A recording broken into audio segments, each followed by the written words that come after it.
नमस्कार, मैं हूं यश खुराना। स्वागत है आपका हमारे इस बेहद खास कार्यक्रम में। अब की बार किसका पंजाब जानने की कोशिश करेंगे, लेकिन उससे पहले आपको एक बड़ी जानकारी बता दें, बेहद महत्वपूर्ण जानकारी। जी हां, पंजाब में भी चुनाव प्रचार का आज आखिरी दिन है। जी हां, आज शाम 5 बजे ये चुनावी प्रचार थम जाएगा, जहां पर तमाम राजनीतिक दलों की प्रतिष्ठा दांव पर है, खासतौर पर कांग्रेस की। कांग्रेस के सामने चुनौती यह है कि एक बार फिर से सत्ता में कैसे आया जाए। आम आदमी पार्टी के सामने चुनौती यह है कि पहले से ज्यादा बेहतर प्रदर्शन अब की बार कैसे किया जाए और जनता को कैसे लुभाया जाए, रिझाया जाए। लेकिन लुभाने रिझाने का वक्त केवल आज का बचा है। तो जहां पर भारतीय जनता पार्टी के सामने सबसे बड़ी चुनौती यह है कि भारतीय जनता पार्टी इस बार अकाली दल के साथ नहीं है, क्योंकि हर बार और कई सालों से देखने को मिलता रहा है कि जब जब पंजाब में चुनाव होते हैं, खासतौर पर 1998 से भारतीय जनता पार्टी और अकाली दल मिलकर चुनाव लड़ते रहे हैं, लेकिन भारतीय जनता पार्टी के साथ इस बार अकाली दल नहीं है। अकाली दल ने किसान आंदोलन के दौरान किसानों के समर्थन में गठबंधन तोड़ लिया था और अकाली दल के साथ इस बार बीएसपी है, क्योंकि दलित वोट बहुत मायने रखते हैं। और ये कहा जाता है एक डेमोग्राफिक के तरीके से कि पंजाब में 33% दलितों की भूमिका है। लेकिन समीकरण किसके पक्ष में है, किसके खिलाफ है, इसे जानने समझने की कोशिश करेंगे, नब्ज टटोलने की कोशिश करेंगे। फिलहाल आपको बता दें, ज्यादा जानकारी के साथ मेरे सहयोगी रवि कालीरमन जुड़ गए हैं। रवि कालीरमन, किसका होगा पंजाब और फिलहाल समीकरण क्या इशारा कर रहे हैं पंजाब के? बिल्कुल, ये देखिए, पंजाब चुनाव के लिए प्रचार का आज आखिरी दिन है। शाम 5 बजे चुनाव प्रचार थम जाएगा और तमाम जो पार्टियां हैं वो अपनी अपनी पूरी ताकत के साथ चुनाव प्रचार में लगी हुई है। और इस चुनाव प्रचार की अगर बात करें तो एक दूसरे पे आरोप प्रत्यारोप भी बहुत लगे हैं। कहीं ना कहीं एक दूसरे को नीचा दिखाने की कोशिश की गई है। तमाम जो पार्टियों के दिग्गज है वो एक दूसरे पे तंज करते हुए नजर आ रहे हैं। इससे पहले कोई विकास की बात कर रहा है, कोई घोटाले की बात कर रहा है, कोई आतंकवाद की बात कर रहा है, कोई खालिस्तान की बात कर रहा है। पूरा सिनेरियो इन तमाम चीजों पर, पंजाब का इलेक्शन तमाम चीजों पर घूम रहा है। आज आखिरी दिन है और ये आखिरी दिन में कहीं ना कहीं जो तमाम जो पार्टियां हैं वो अपनी पूरी ताकत झोंक कर आज आखिरी दिन प्रचार में वो लगी हुई है। और देखने वाली बात ये होगी कि पंजाब की जनता किसके सिर पर ताज रखती है और तमाम जो लोग हैं वो किस प्रकार से जो प्रचार प्रसार जो कर रहे हैं। बाकी डिटेल में जिक्र करना चाहूंगा, केजरीवाल के जो केजरीवाल का जो बयान था, केजरीवाल ने कुमार विश्वास के बयान पर पलटवार किया है। उनको आतंकी की संज्ञा दी गई, उनको आतंकवाद से जोड़ा गया था। तो कुमार विश्वास का ये जो बयान था उस पर आज केजरीवाल ने भी जो है पलटवार किया। केजरीवाल ने कहा है कि क्या विकास करने वाले लोग जो है आतंकवादी होते हैं? अगर आतंकवादी होते हैं तो उन्होंने मुझे अभी तक गिरफ्तार क्यों नहीं किया? इस तरह की तमाम जो चीजें हैं पंजाब के इलेक्शन में, तमाम जो राजनीतिक दल हैं वो एक दूसरे पर छीटाकाशी कर रहे हैं। तो ऐसे में तमाम जो चीजें ये हैं कि पंजाब के जो वोटर्स हैं वो किन की बात सुनकर आकर्षित होते हैं, किन की तरफ उनका रुझान होता है। ये आने वाला जो समय है, 20 तारीख जब इलेक्शन होगा और 10 तारीख को जब वोटिंग काउंटिंग होगी तो तमाम चीजें साफ निकल जाएंगी कि लोगों ने किसको मैंडेट दिया है, किस पे भरोसा जताया है। जी, लेकिन मोटा माटी ये बात समझने की कोशिश करें, क्योंकि जाहिर सी बात है, चाहे 2012 की हो, 2017 की हो, ये समीकरण जो इस बार है वो बहुत अलग है, इस बात में कोई दो राय नहीं है। लेकिन ये समीकरण 2017 से कैसे अलग है? क्योंकि 2017 में भारतीय जनता पार्टी और अकाली दल एक साथ थी, लेकिन अब अकाली दल भारतीय जनता पार्टी के साथ नहीं है। आम आदमी पार्टी ने 2017 में अच्छा प्रदर्शन किया था, बड़ी पार्टी बनकर उभरी थी। तो वहीं पर बीएसपी का कुछ अच्छा प्रदर्शन बिल्कुल भी नहीं रहा था। लेकिन अब की बार बीएसपी और अकाली दल एक साथ है, क्योंकि पंजाब में 33% तक दलित वोटर हैं। हालांकि जातीय समीकरण के हिसाब से पत्रकार होने के नाते जिम्मेदारी बनती है कि जातीय समीकरण पर चर्चा ना हो, लेकिन जातीय समीकरण की चर्चा इसलिए होती है क्योंकि राजनीतिक दल का यही डेमोग्राफिकली तरीका होता है देखने का, समझने का। चलिए रवि, आप लगातार हमारे साथ बने रहिए, हम आपसे अपडेट लेते रहेंगे। तो आज शाम 5 बजे चुनावी ये प्रचार थम जाएगा, लेकिन राजनीतिक दलों की धड़कनें भी इसके साथ साथ थम जाएंगी और चुनावी प्रचार थमने के बाद धड़कनें एक बार फिर इसलिए बढ़ जाएंगी क्योंकि नजर इस बात पर रहती है कि वोटिंग परसेंटेज और वोटिंग का ट्रेंड इस बार पहले से कितना अलग देखने को मिलता है। फिलहाल इसी बीच आपको एक और बड़ी जानकारी से अपडेट कर दें। बैक टू बैक बड़ी जानकारी आपकी टीवी स्क्रीन पर। अरविंद केजरीवाल का कुमार विश्वास पर पलटवार। जी हां, बड़ी जानकारी हम आपको बता रहे हैं। क्या विकास की बात करने वाला आतंकी है क्या? ये बात कही दिल्ली के मुख्यमंत्री अरविंद केजरीवाल ने और आम आदमी पार्टी के राष्ट्रीय संयोजक अरविंद केजरीवाल ने। तो ये मुझ पर देश के टुकड़े का आरोप लगा रहे हैं। तो इस चुनावी माहौल के बीच में एक दूसरे पर आरोप प्रत्यारोप का दौर देखने को मिल रहा है। हर कोई एक दूसरे पर आरोप लगा रहा है। तो आम आदमी पार्टी के फाउंडिंग मेंबर रहे कुमार विश्वास पर कल पंजाब सह प्रभारी राघव चड्ढा ने प्रोपेगेंडा करने के आरोप लगाए थे, जिसके बाद नाराज कुमार ने अरविंद केजरीवाल को सीधा चैलेंज कर दिया था। तो विश्वास ने गुरुवार को कहा था, अगर हैसियत है, औकात है, तो आप यानी कि केजरीवाल भी लेकर आइए और हम भी अपने सामान पेश करते हैं, यानी कि सबूत पेश करते हैं। तो एक दूसरे पर छींटाकशी लगातार ये कही जा रही है, लेकिन इसका परिणाम क्या होता है, जनता पर कितना असर होता है, इंतजार करना होगा 10 मार्च का। चाहिए कि वो स्टेट नहीं है, वो एक इमोशन है। मैं सदा कहता हूं पंजाब कोई राज्य नहीं है, पंजाब एक भावना है, पंजाबियत एक भावना है पूरी दुनिया में। ऐसे में एक ऐसा आदमी जिसने एक समय मुझे ये तक कहा था, जब मैंने उसको कहा कि ये जो फ्रिंज एलिमेंट है, जो अलगाववादी संगठन है, जो खालिस्तानी मूवमेंट से जुड़े हुए लोग हैं, इनका साथ मत ले पिछले चुनाव में। और उसने कहा था कि नहीं हो जाएगा, चिंता मत कर। और कैसे चीफ मिनिस्टर बनेगा, तो उसने उसका फार्मूला भी बताया था कि ऐसे ऐसे भगवंत को और फुल्का जी को लड़वा दूंगा और मैं पहुंच जाऊंगा। और आज भी वो उसी पथ पे है, मानो मत मानो, और नहीं भी है तो वो पपेट बिठा लेगा, कोई कुछ कर लेगा वो कुछ काम। तो ऐसे में उसने मुझे इतनी भयानक बातें बोली, जो कि सबको पता है, पंजाब में सबको पता है, कि एक दिन तो मुझसे कहता है कि तू चिंता मत कर, या तो मैं एक स्वतंत्र सूबे का मुख्यमंत्री बनूंगा। और मैंने कहा ये अलगाववाद 2020 का रेफरेंडम आ रहा है, पूरी दुनिया फंडिंग कर रही है आईएसआई से लेके और बाकी अलगाववादी ग्रुप। तो कहता तो क्या हो गया, तो स्वतंत्र देश का पहला प्रधानमंत्री बनूंगा। मतलब जिस आदमी के थॉट में इतनी ज्यादा अलगाववाद को लेके वो हो कि किसी भी कीमत पे बस मुझे सरकार मिले, सत्ता में। कुछ दिनों से मैं देख रहा हूं ये क्या आरोप लगा रहे हैं। ये कह रहे हैं कि पिछले 10 साल से केजरीवाल देश के 2 टुकड़े करने का एक प्लान बना रहा है, षड्यंत्र बना रहा है कि देश के 2 टुकड़े करेंगे और उसमें से एक टुकड़े का प्रधानमंत्री मैं बन जाऊंगा। मतलब ये तो कॉमेडी है, ये तो हंसने वाली बात है। ये हो सकता है क्या? 10 साल से केजरीवाल एक प्लान बना रहा है कि देश के 2 टुकड़े करूंगा और मैं उसमें से एक का प्रधानमंत्री बन जाऊंगा। तो मैं पूछना चाहता हूं ये तो इसका मतलब मैं बहुत बड़ा आतंकवादी हो गया। तो ये इनकी सारी सिक्योरिटी एजेंसीज क्या कर रही थी? पिछले 10 साल में 3 साल तो कांग्रेस की सरकार थी, कांग्रेस वालों ने क्या किया? सो रहे थे वो लोग। 7 साल से बीजेपी की सरकार है, केंद्र में मोदी सरकार है, मोदी जी ने इनको गिरफ्तार क्यों नहीं किया? इनकी एजेंसीज क्या कर रही थी अभी तक? तो ये ऐसी हास्यास्पद बात है जिसको मतलब सुन के ही हंसी आती है।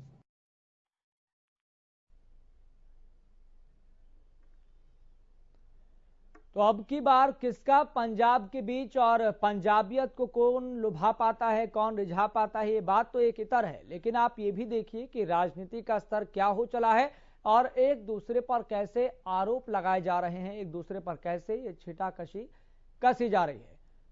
तो अब फिलहाल आपको बता दें कि न्यूज रूम से मेरी सहयोगी साधना जुड़ गई है और दिल्ली से मेरे सहयोगी करण खुराना जुड़ गए हैं और गुरुग्राम से मेरे सहयोगी सुशील भी जुड़ गए हैं। एक एक करके पास चलेंगे, लेकिन सबसे पहले सीधा रुख करेंगे दिल्ली से मेरे सहयोगी करण खुराना जुड़े हुए हैं। करण खुराना, फिलहाल इस चुनावी माहौल के बीच जब आज चुनावी प्रचार शाम 5 बजे थम जाएगा, पंजाब की बात होती है, पंजाबियत की बात होती है, लेकिन एक दूसरे पर छींटाकशी कसना चुनावों पर कितना असर पड़ता है, कितना पक्ष में माहौल बनता है, कितना खिलाफ में माहौल बनता है। चूंकि आम आदमी पार्टी के प्रदर्शन की बात करें 2017 में तो अच्छा प्रदर्शन किया था, सबसे बड़ी पार्टी बनकर उभरी थी और आम आदमी पार्टी को इस बार भी विश्वास है कि अब की बार भी अच्छा प्रदर्शन होगा, कुछ अलग स्थिति देखने को मिलेगी। लेकिन इस छींटाकशी के मायने क्या है करण?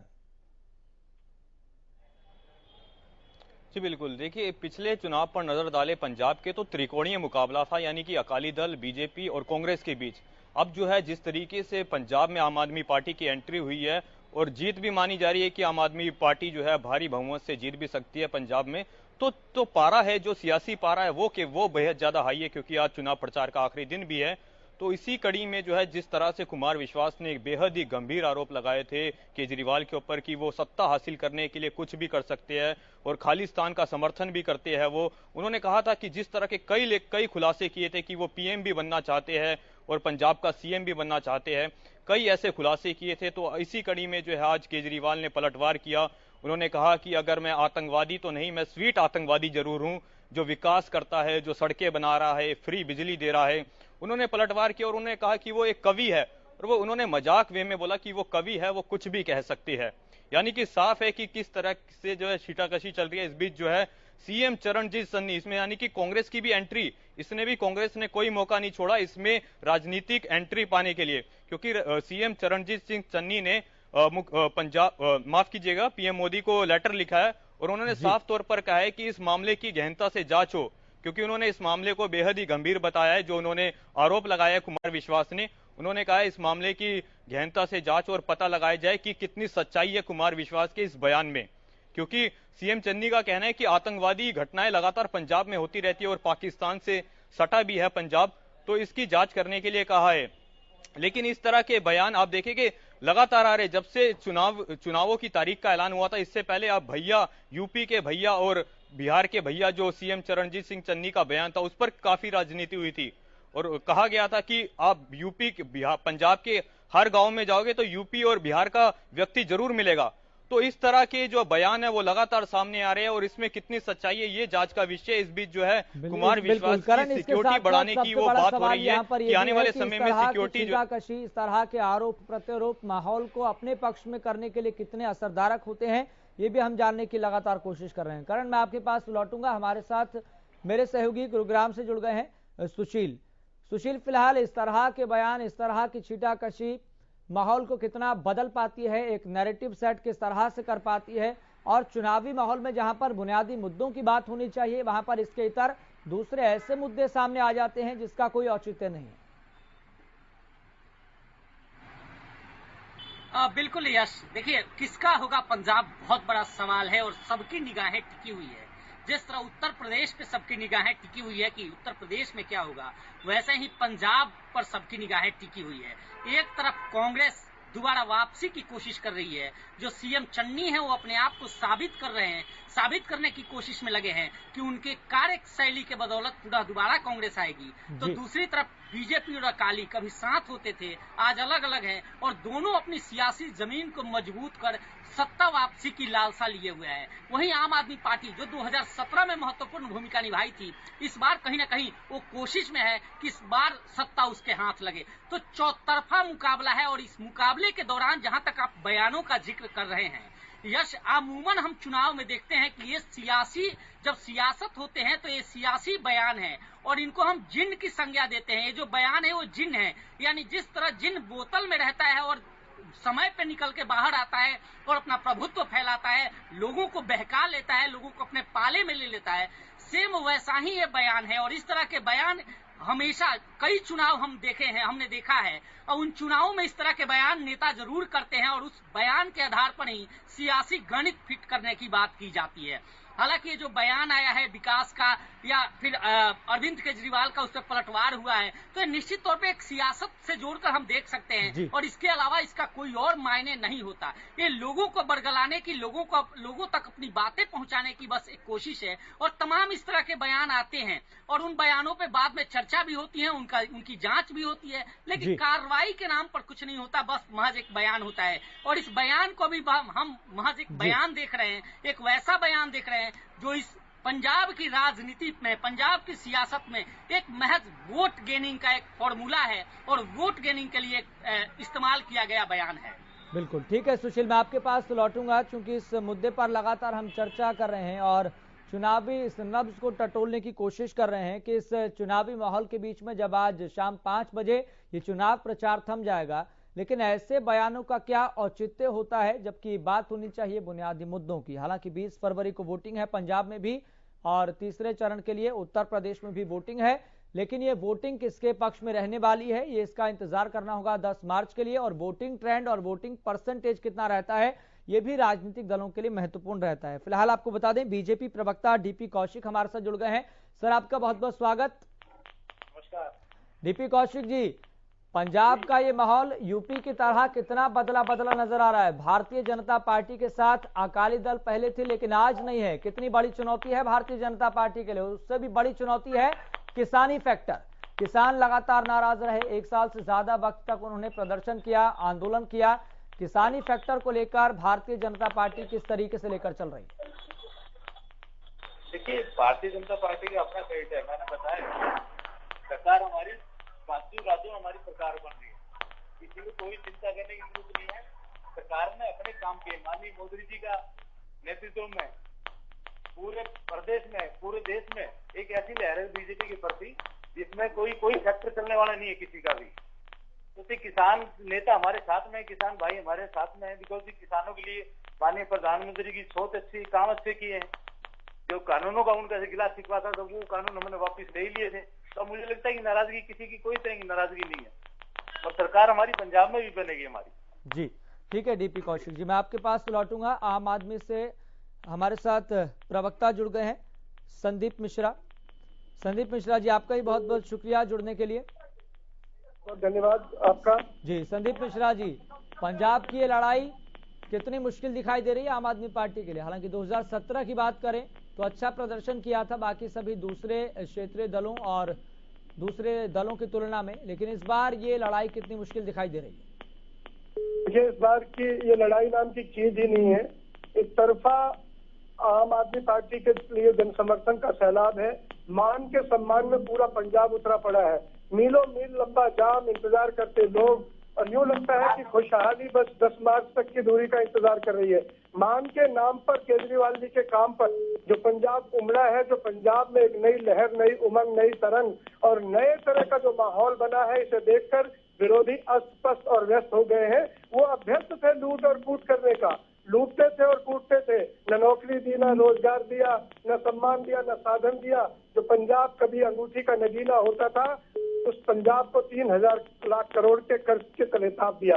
पंजाब क्या है? उड़ता पंजाब बना दिया है। नशाखोरों ने इसे चिट्टा पंजाब बना दिया। इस पंजाब की सेवा के लिए, आम आदमी की खिदमत के लिए, पंजाब को दिल्ली से बेहतर और दुनिया का सर्वश्रेष्ठ राज्य बनाने के लिए केजरीवाल जी संकल्प है। मान जी उनके सामने है और मान के सम्मान। ये इतनी आसान लड़ाई है कि हम 90 तक का आंकड़ा छूने जा रहे हैं। इसमें कहीं कोई अतिशयोक्ति नहीं होगी। लेकिन संदीप मिश्रा जी, यहाँ पर थोड़ा दुखदाई बात यह है, कुमार विश्वास जो कि आम आदमी पार्टी के फाउंडिंग मेंबर में से एक रहे हैं और केजरीवाल भी साथ काम किया है, लंबे समय तक काम किया है और अच्छा प्रदर्शन करने के बाद दिल्ली में तब भी साथ रहे, लेकिन गिले शिकवे रहे, मनमुटाव रहा, कोई बात रही, दूर हो गए। लेकिन बड़ी बात यहां पर यह है, इस पंजाब के भी चुनावी माहौल के बीच में एक दूसरे पर छींटाकशी की जाती है। केजरीवाल ने अब जवाब भी दिया है, लेकिन कुमार विश्वास ने दावा किया था कि एक बार केजरीवाल ने उनसे कहा था कि अगर वह पंजाब के सीएम नहीं बने तो आजाद देश यानी कि खालिस्तान के पीएम बनेंगे।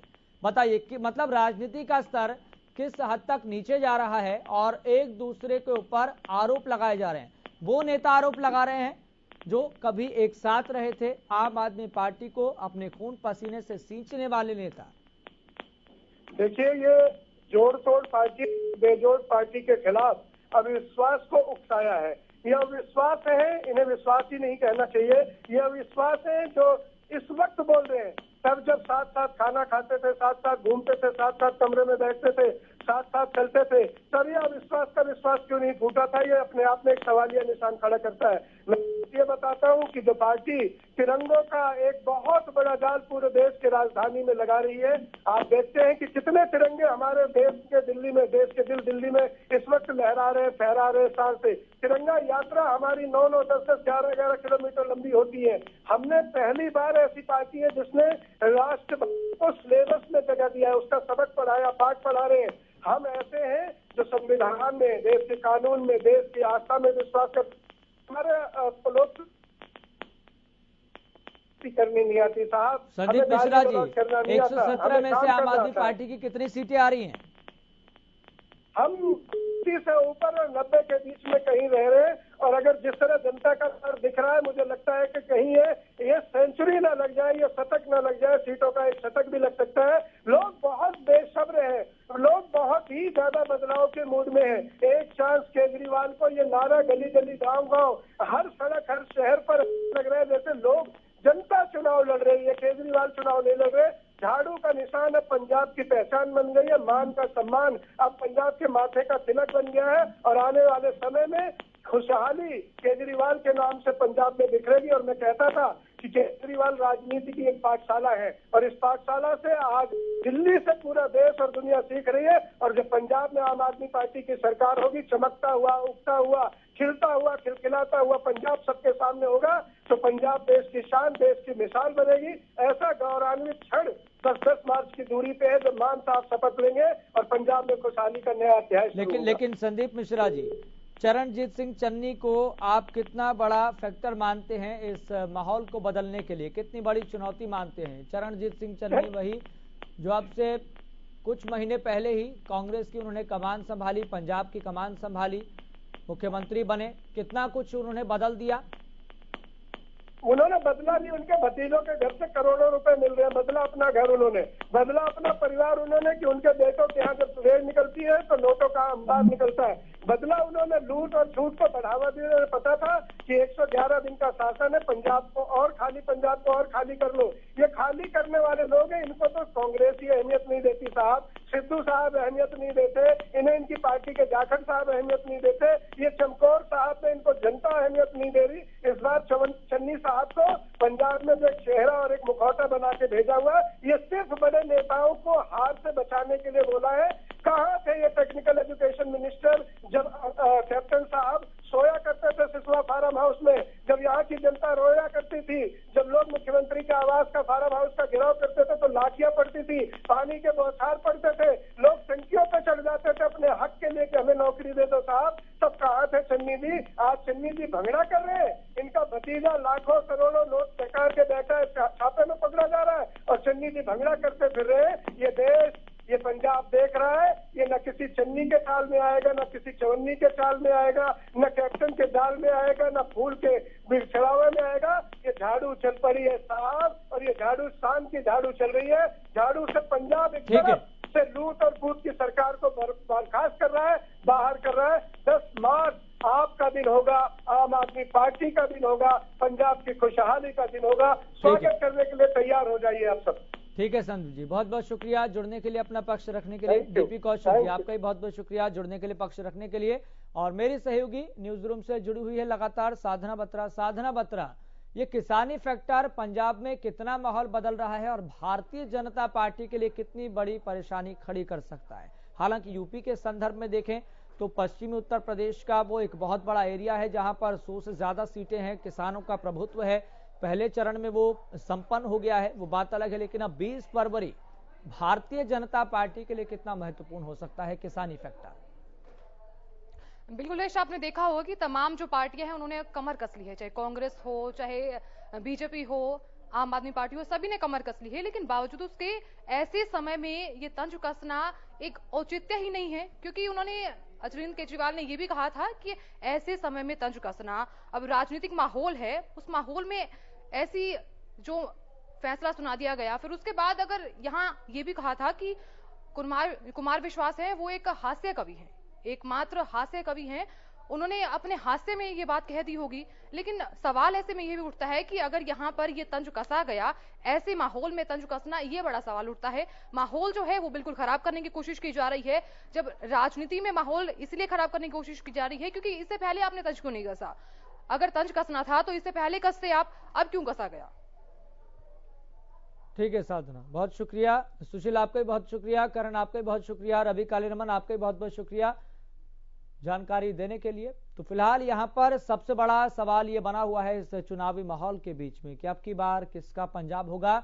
लेकिन किसका पंजाब होगा, किस राजनीतिक दल का पंजाब होगा, इसके लिए इंतजार करना होगा 10 मार्च का, क्योंकि 10 मार्च सभी राजनीतिक दलों की दिलों की धड़कन बढ़ा देने वाला है कि किसके पक्ष में माहौल बनता है और किसके लिए रिजल्ट एक खुशी लेकर आता है। फिलहाल मुझे दीजिए इजाजत, देखते रहिए हरियाणा।